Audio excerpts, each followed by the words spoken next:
All right, here's the fourth at Hacienda, 168 front pin. Here's a good example of, how important strategy is. 168, I'm gonna go with a 6-iron, and I am actually aiming for 161. And I'll tell you why. Getting above this pin is tough, and if you're short of the green, you're chipping straight up the hill, that's going to be the easiest shot to that pin.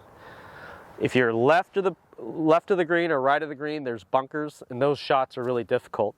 So here's a situation where you actually don't try to get it to the pin. We'll see. I'm going to pick a target. Again, because it's cold, I'm not going to hit it very high. Hit a little cut in there.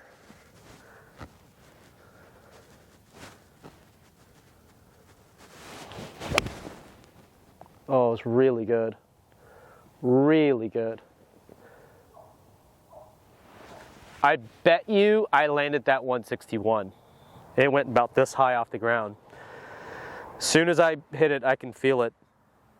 But just kind of, I was so fixated on what shot I was going to hit that my body did it. And when you don't know what shot you're going to hit, when you're unsure, like where the pin is obvious. How you're going to get there is not so obvious.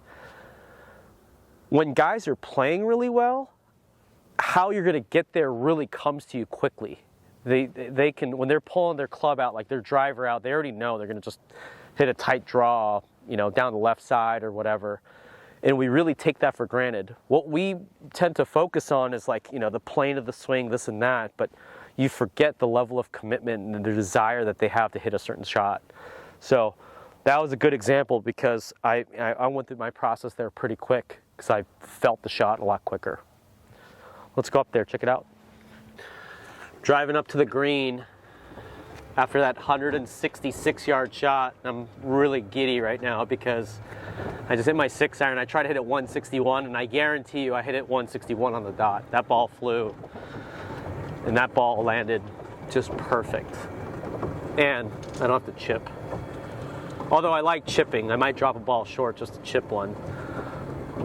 But every shot I hit, every number I try to hit, I remember, and I try to figure out exactly what my intentions were and where, the ball landed.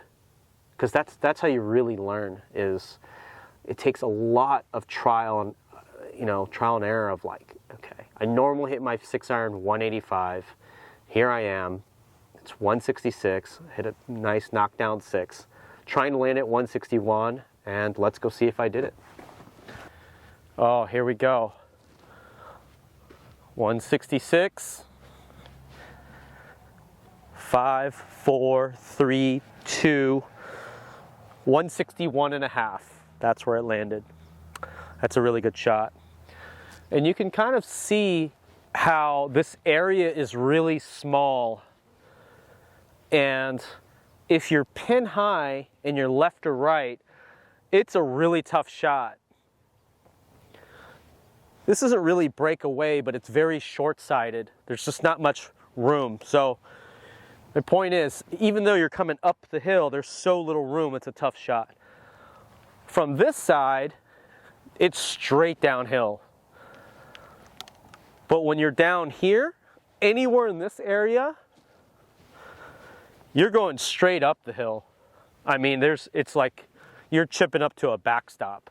I'll chip one. I'll have to chip one for fun. Okay, 61 was my number. Let's say I left it 5 yards short.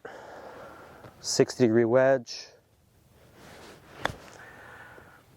Chip it up there.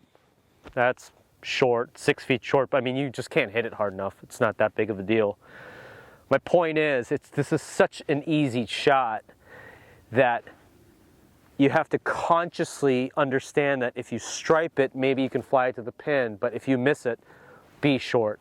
And a lot of times, you know, I'd actually miss it long on these front pins, but not on this hole. That's an important one.